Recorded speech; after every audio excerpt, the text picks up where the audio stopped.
Ah, yes, the NBA draft, a wonderful day where highly touted talent pick out terrible suits off the racks and fulfill their dream of getting paid an absurd amount of money for placing a ball into a hole. But what if there wasn't one? What if the NBA skipped the draft entirely for just 1 year? We're going to find out the answer right after this. Guess what? Understand what I am bringing to you today. Like, literally, what would happen if there was no NBA draft in just 1 year? Unlike other sports like baseball, which has 40 rounds of picks and over 1,000 players selected, many of which will never make the major leagues, the NBA only has 2 rounds with a total of about 60 players being selected, many of which will be signed and will appear in the league. That's not a tremendous amount, but missing 60 new players could potentially have some serious impacts on the league and affect a lot more than the NBA. Let's take a closer look.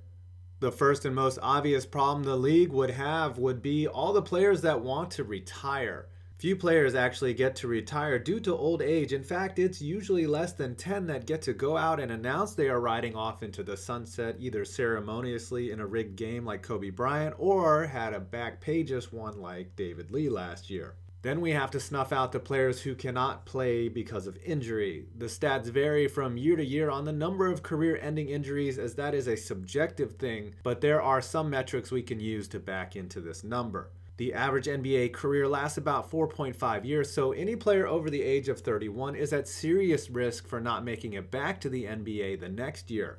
On average, there are only 60 players per year that make it that far, so we'll be fair and say about 40 of them won't be back in the league due to the following: old age or Sam Bradford syndrome. Now, we are out about 50 players, and oh my god, that's close to the amount of players coming in from the draft. Amazing! But we also have the players that are healthy but simply can't cut it in the NBA. Think of Markelle Fultz, but in 3 years. Those players would create the deficit the draft would need to adjust for unless they simply came back, and the league would have to put up with a diluted talent pool. Also, each year before the start of the season, nearly 120 players are cut, so that means 120 able-bodied players, some of them NBA draft picks, but most of them free agents and non-roster invitees, don't make the squad. So what that tells you is the first group of people to suffer from the NBA not having a draft is the makers of bad suits and Bentley salesmen, as the league would be more than fine when it comes to taking care of the deficit left by the number of players that aren't coming into the league. It's just that we would have about 60 players that either suck, should have quit a year ago, or are actually given the chance that they deserve. In general, you as a fan might not even notice the difference.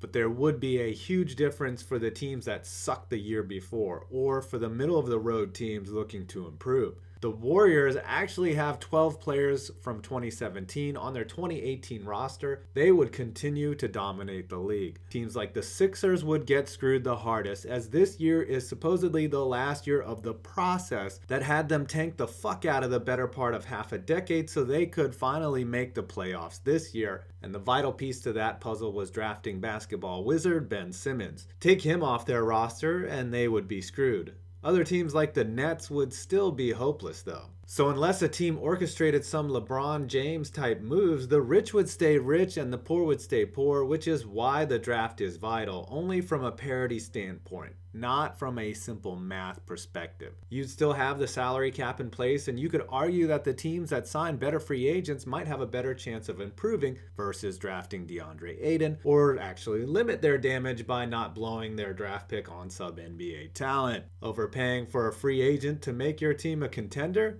That sounds like Dan Snyder's dream. The other ripple effect you would see if the NBA skipped a draft is college basketball improving, as players who would want to come out early couldn't and would have to stay in and wait a year and only receive minor payoffs and not the millions they deserve. Blue blood teams would also benefit, as their biggest problem is keeping talent that likes money. And who doesn't like money? So in conclusion, if the NBA skipped a draft, the Warriors would probably be unaffected. LeBron would need to make some more trades and not sign his friends to horrible contracts. The Nets would still suck. The Sixers would get screwed. The Knicks would also still be terrible. Jewelry makers around the world would shed many tears, and Adam Silver would sit in his office on high and laugh more evil than David Stern could ever muster, because he finally solved the tanking problem, at least for 1 year. Fuck you, Sam Hinkie. Well, I hope you enjoyed this video. Please leave a like, comment your thoughts, and definitely subscribe for more content like this, and hit that notification bell if you really like me. And before you leave, download the FanDuel app from the link below and use my code SCORE5 and get in on that fantasy NBA action for free.